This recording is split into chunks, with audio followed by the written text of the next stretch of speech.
So I have the pleasure of being here with Jessica Scorpio, the founder and director of marketing of GetAround. And Jessica, it's a pleasure to have you. Thanks for joining. Thanks, Peter. It's great to be here. Yeah. Good to see you. So we're back here at Singularity University, where I first had a chance to meet you. You were part of our founding class, the graduate student program of 2009. Really, actually an extraordinary class, if I think about where your classmates have gone.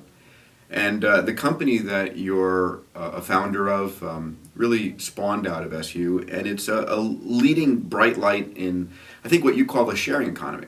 Definitely. And the sharing economy, in my mind, is an extraordinarily powerful, latent economy that entrepreneurs can tap into to do really global, bold things. And so in this story, I really would like to learn about the company you've created, GetAround, the origin story, the vision of where you think it's going to be, and then really talk a little bit about, as an entrepreneur, what your advice to other entrepreneurs are. I'm going to talk about what your advice to CEOs of large Fortune 100 companies are that don't get the sharing economy yet, but really should, and really what the potential is. So let's start. Talk a little bit about your background, your coming to SU, and how GetAround got started. Great. So thanks again, Peter, for having me. Pleasure. So great to be back at SU. My background is really in politics and marketing. So I grew up in Florida, half German, half Canadian, and before SU I was actually in Canada working for the Prime Minister of Canada. I was a policy advisor on foreign affairs, and before that did some writing, big passion of mine. In parallel, I founded a non-for-profit startup called Ideal, which worked to connect young leaders with experts in their field. And through that, I really caught the entrepreneurial bug. I met a ton of other entrepreneurs, including Sam Zaid, who's a co-founder of GetAround. Sure. And I'd always been fairly entrepreneurial myself, but kind of through the network of Ideal and an entrepreneurial club in Ottawa, Canada that I joined, actually got a chance to come out to Silicon Valley. Went to some big tech conferences, realized that this is an amazing part of the world that I would love to be a part of. Found out about Singularity University and just fell in love with the mission of using accelerating technology to positively impact the world. And through some of my startup learnings, realized that I need to understand technology a lot more. Having studied arts in school, big passion in political science, international relations, always been fairly tech savvy, but didn't know anything about nanotech, biotech, artificial intelligence, and really got my footing in that at SU. So that was pretty awesome. So let's talk a little about, you're here, and we encourage students during the graduate program to really come up with a 10 to the 9th plus company, a company, an idea, a product, service that could positively impact the lives of 1 billion people. And you and Sam, a small group, came up with the idea of GetAround. Can you talk a little about what the early thoughts were there? Yeah, definitely. So we came up with the idea for GetAround at Singularity University in 2009. We were inspired by the founders of the school, and Larry Page, who was quite involved that year, who gave us a 10 to the 9 challenge. How can you positively impact 1 billion people within 10 years? And we thought long and hard. We brainstormed a lot of different ideas, but in the end we decided that we wanted to solve a problem that we call car overpopulation. The fact that there's 1 billion cars on the planet that sit idle 22 hours out of the day. It's completely inefficient. Cars cause a whole host of problems, from pollution to congestion, not to mention they're really expensive to own. The average car costs Americans 19% of their household income. Wow. To own and operate. So it's the second largest expense next to their house.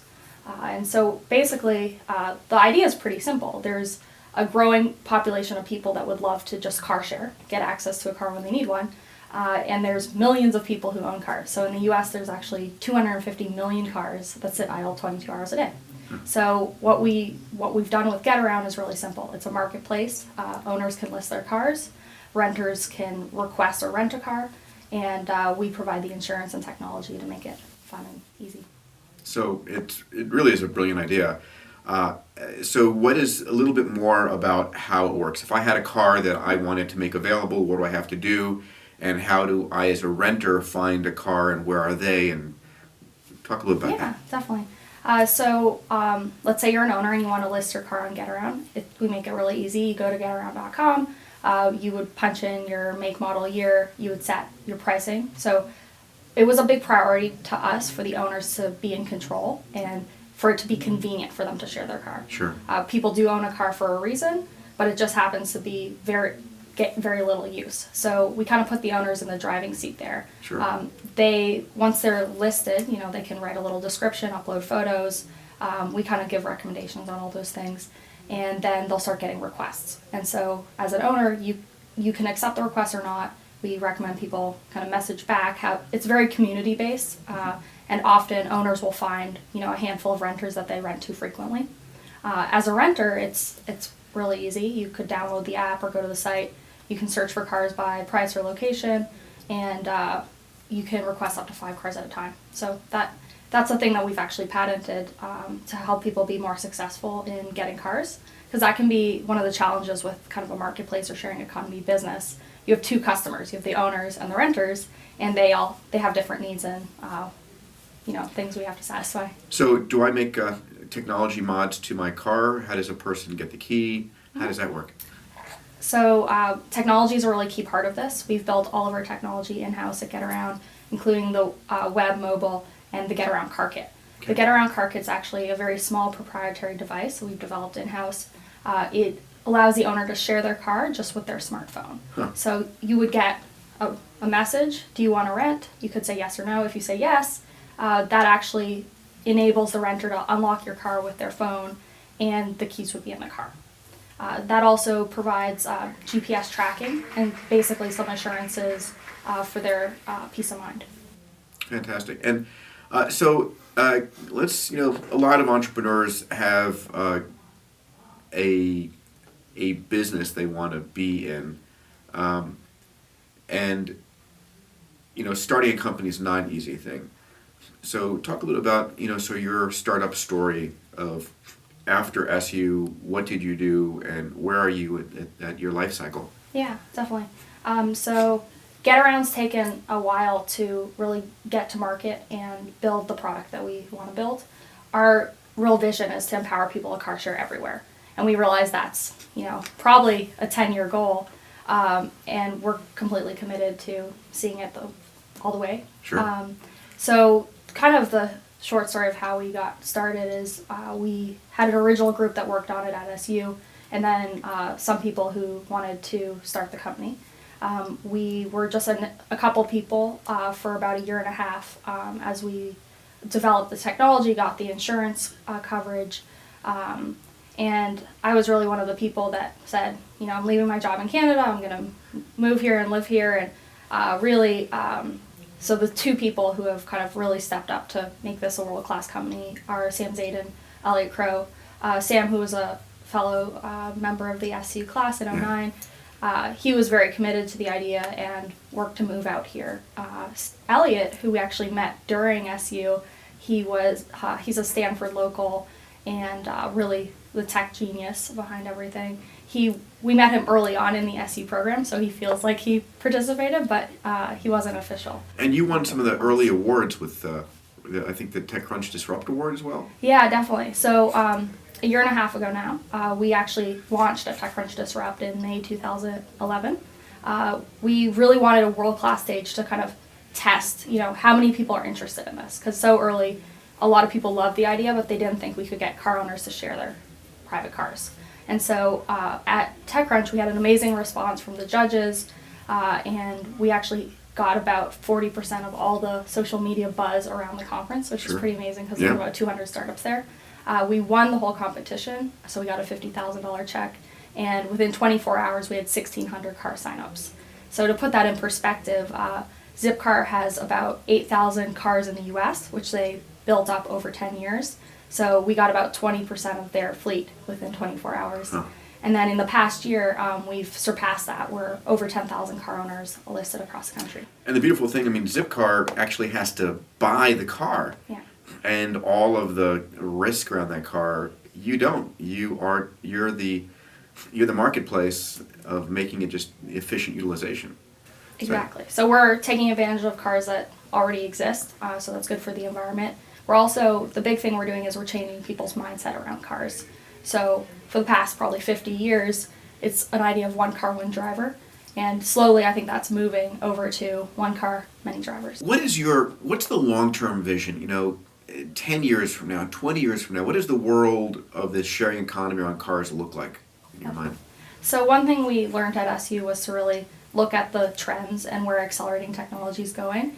And one of our ideas with GetAround was really what can we do today that is going to kind of set in the right trajectory of where trends are going. And so we really looked at a few key things.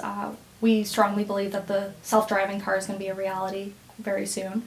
And when cars can drive themselves, not everyone needs to own a car. Sure. So that's a key enabler. We also know that cars are becoming more and more connected. Almost every 2013 model coming off the road is connected. And whether that means, social media in the car or kind of tracking technology in the car, there's a ton of computing power that's going into cars that didn't exist before. And then mobile technology, really the fact that people are using that as, their life. Sure. So really where we see the future of transportation going is that you'll use your phone to get all mobility options you need. And really we've started out by using the existing cars on the road where you walk by a car, you see GetAround sticker on it, you can unlock it and go. So we've done things to make the experience more and more instant, which is a big innovation in the car sharing space. We aim to be an international mobility company, so we've started in the US, but we know we want to go where car consumption is increasing rather than decreasing. It's decreasing in the US and it's increasing in a lot of the emerging economies. So we may have to adapt our business model a bit to go to countries like India and China. Right. But we know there's a lot of demand. We've probably been approached by 100 countries over the past couple of years saying, when can you come to my city or country? And so That's extraordinary. So, I mean, the vision is really great because at the end of the day, no one needs to own a car, and you can have a Ferrari for the morning and a 12-passenger van in the afternoon, and whatever you need, and you set the pricing, and and literally anyone who does own a car, rather than depreciating it, becomes an asset that generates revenue for you. Yeah, definitely. We see owners make about $350 a month, which significantly offsets people's cost of ownership. Wow. And probably the biggest earner last year made about $30,000. Fantastic. What kind of car was that? It's a Tesla Roadster. The Tesla Roadster generated $30,000 last Yes. year. So that means it could pay for itself in 3 years. That is extraordinary. Wow. That's a great way to look at a car. So, what cities are you in today? So we're in 5 cities currently. We work to build a great marketplace. We're in 5 cities currently. Yeah. We work to build a great marketplace wherever we go and a great experience. You can find us in San Francisco, Austin, Portland, San Diego, and Chicago. Fantastic. When you come into LA so I can get my Tesla and rent it out? That would be great. We have a few people testing in LA right now. Uh-huh. We know LA is a really big nut to crack. Yeah. So although it's close, it's not exactly the highest on our list. We're looking at the East Coast right now, the big cities over there where car sharing is a big mode of transportation. But we should be at LA in the next year or so. What's up? I mean, I don't want to give the numbers, but you've just raised a financing round from some extraordinary investors, and very proud of you and your team for accomplishing that. What's been your biggest challenges as an entrepreneur? And what's the advice that you would give fellow SU entrepreneurs? Sorry. Yeah. No, I'm just coming in. Okay, well then come on. Sorry. Okay. So I'll rekey that. That's you met Keon? Yes. Yes, Okay, yes, great. yes. So what's the advice that you would give to fellow SU entrepreneurs with their company? What have you learned really in this extraordinary rocket ride you've been on in the last year? Yeah, definitely. I'd love to give some advice, and hopefully people can use it. Sure. I'd say the first one is really pick your team wisely.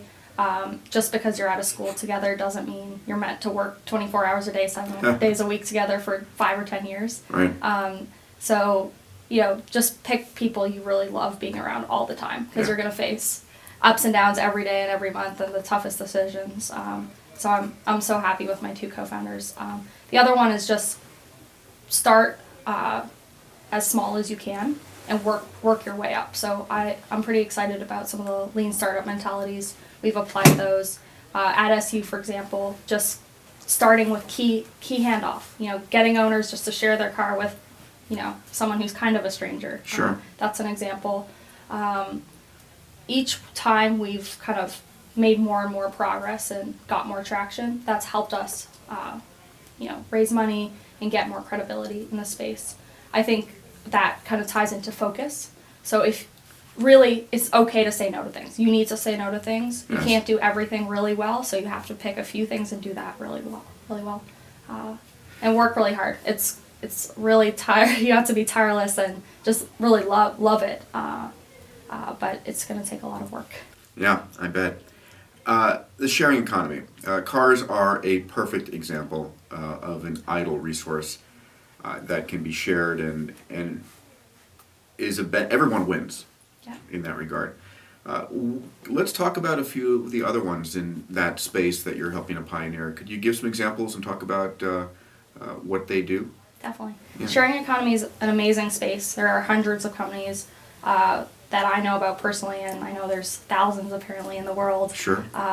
Lots of great ideas. The main concept is that you can use idle assets or idle time and put them to better use. So with GetAround, we are leveraging the cars that exist in the world and helping owners offset their cost of ownership, connect them with people who need cars. Right. Like you said, you Yep. can find anything from a Tesla to a Maserati to a Prius to a pickup truck. Yeah. So definitely in all of these, you see a lot of variety. Airbnb is another fabulous example. They were pretty much the only company in the space when we started. We didn't even know it was a space at the time. And tell us about what Airbnb does. And, Yeah. So Airbnb lets you offset your costs of housing by sharing a spare couch, a spare room, or your entire place if you're going to be away. So they basically connect anyone, because we all have somewhere we live, with travelers. And so it's kind of building off the idea of vacation rentals or couch surfing, Right. which is kind of great. Then there's the whole time aspect. There's a few companies in the space like TaskRabbit and Zarly, which are connecting people who need jobs done with people who can do those jobs. What's really cool about TaskRabbit, it's actually a lot of people who are underemployed or just have extra time and want to make some extra income. And so you can do anything from put together my IKEA furniture to, cook me a great meal, do some interior design on my home. Really, there's a broad variety. I think it's kind of taking what people love about Elance or kind of the online Sure. crowd labor Sure. to the real world. And I think that's really great. What else? There's a bunch of companies cropping up in ride sharing, which a lot of people 3 years ago said couldn't work in the US. So we have Zimride, Sidecar, Uber, a lot of companies that are making it easy just to get a car on demand. And a lot of asset sharing too.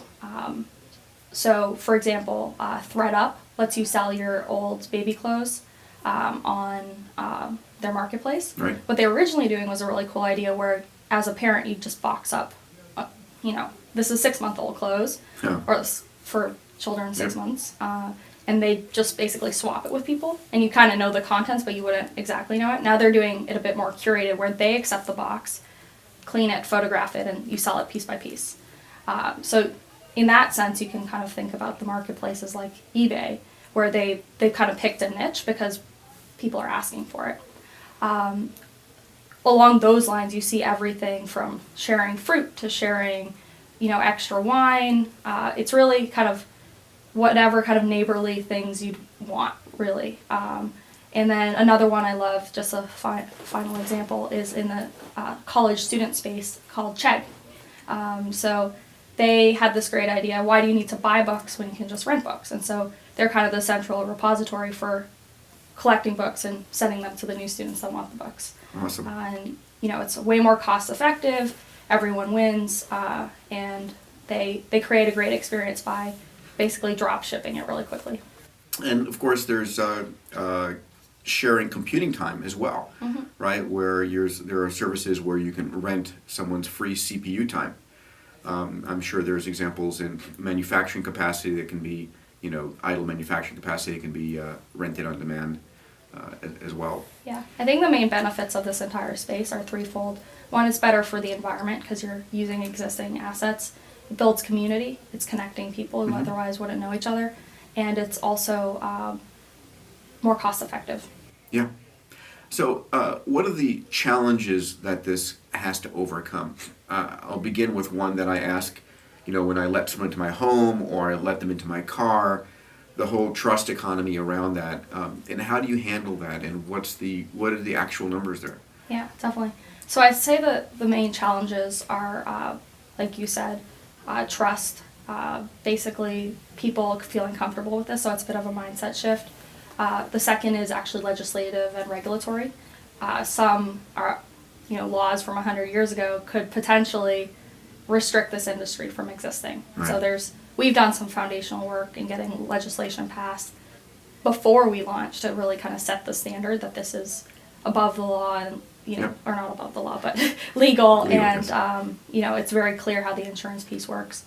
The third one's probably awareness. I think with such a early phase of the industry, middle America and normal everyday people don't necessarily know about it yet, and there hasn't been enough to kind of articulate this as a space and the benefits and how it all works. A lot of people know Airbnb, a lot of people know GetAround, or some segment of people know TaskRabbit, but really getting people to understand that this is something that's starting to happen everywhere. Because we're really talking about massive increases in efficiency. We're talking about massive increases in efficiency in your most expensive assets, your home, your car, and being able to offset that. And on the flip side, the user being able to get access to the assets you need at lower cost. So it's really taking the physical side of our lives and making those more cost effective. Yeah, definitely.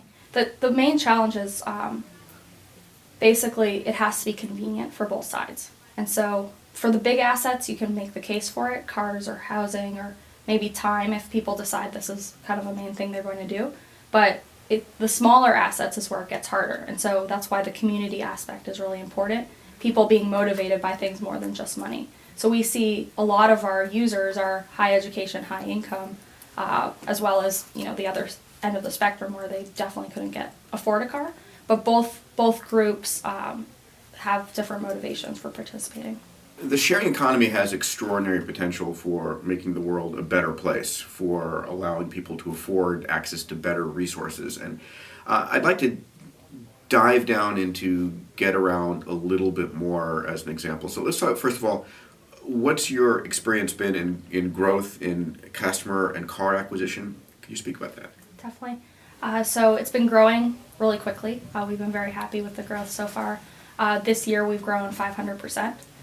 We crossed the mark of 10,000 cars earlier this year, so surpassing Zipcar's fleet, Wow. which we're very excited about. In all of our markets, we have hundreds or thousands of cars being shared. We're actually fairly aggressive in curating the supply, so if cars aren't meeting our quality standards or if owners aren't responsive enough, they come off the site. So we actually manage down the numbers, Sure. but we've had lots of people sign up. As well, we've really seen that people are changing their driving behavior, which is the main thing we wanted to test with peer-to-peer car sharing. So we have owners who have sold their car and just become renters. We have owners that have started taking the bus because they can share their car more, or bike or walk.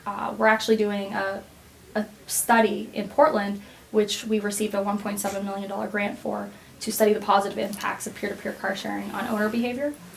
We expect to see a significant reduction in their greenhouse gas footprint and their vehicle miles traveled due to participating in GetAround. Amazing. With car sharing in general, there's some really good research done on the positive impact for cities and individuals.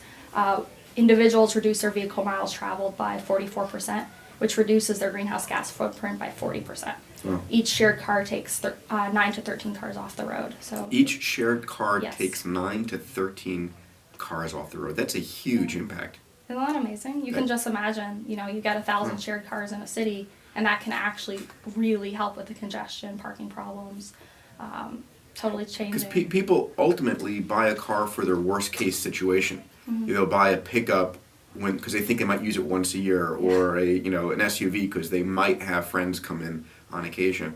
Well, the numbers are one person driving a car all the time. Mm-hmm. That's extraordinary.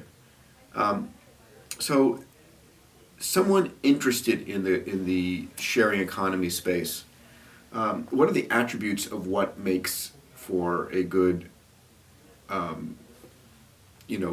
product to be entered into the space? So, cars and homes, but I'm sure there are other aspects, right? Because, I own a lot of stuff that I might use once a year. Mm-hmm. Definitely.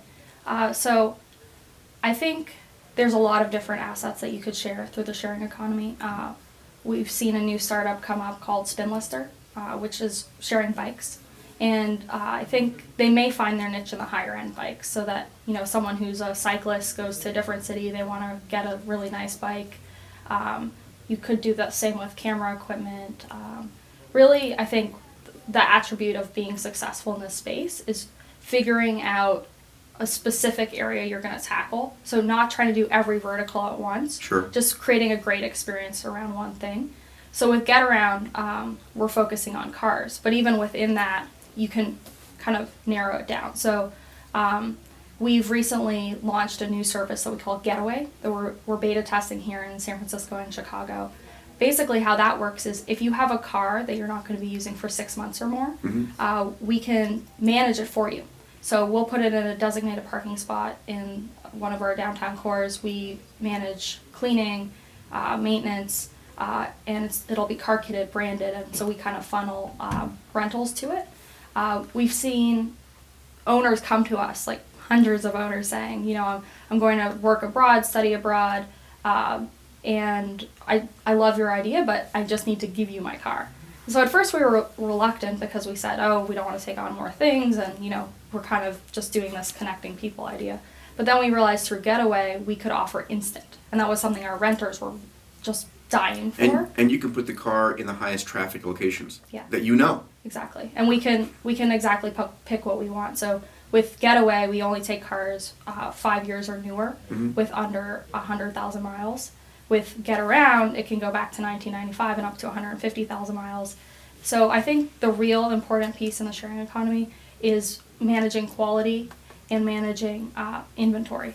So actually making a really reliable service. So the top thing people tell us, I would make GetAround my primary transportation mode if you can guarantee I can always get a car. Sure. So that's one amazing thing Uber, for example, has been able to do. You hit a button, a car shows up.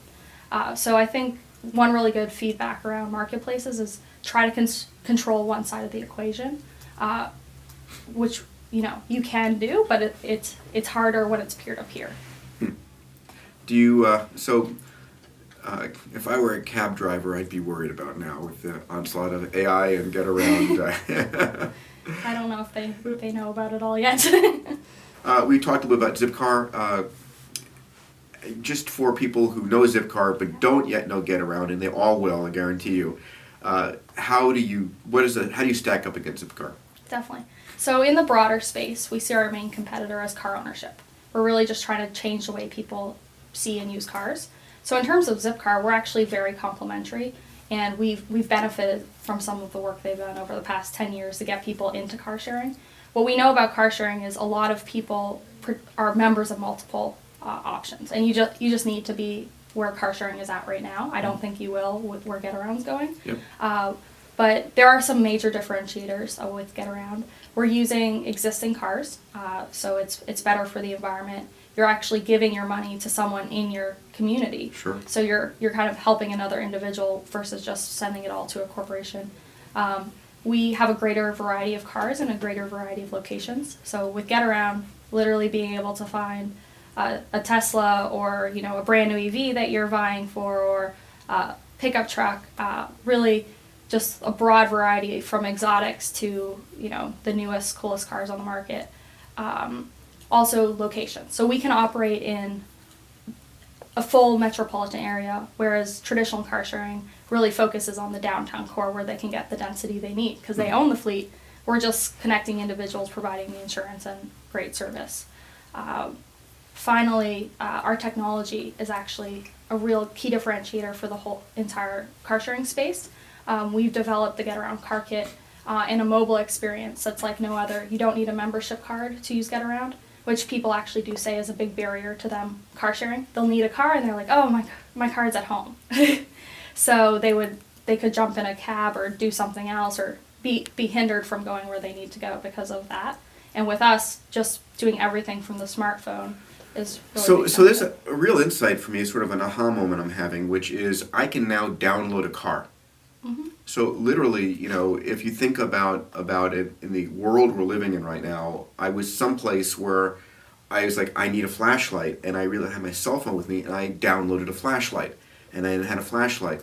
And if I'm someplace in a city, I need a car, I can download, literally GetAround, and have access to a car like that. Yes, that's actually what we're going for. Basically, with normal car sharing, you kind of wait 3 days to kind of get approved. They mail you a membership card. With GetAround, literally you're on the side of the road, you need a car, download the app, and you can rent instantly. So at the back end, to make that possible, we actually do driver record checks, we do identity screening, all in real time, within 30 seconds. So that use case is totally So I'm going to possible. name this segment of the chapter in the blog, How to Download a Car.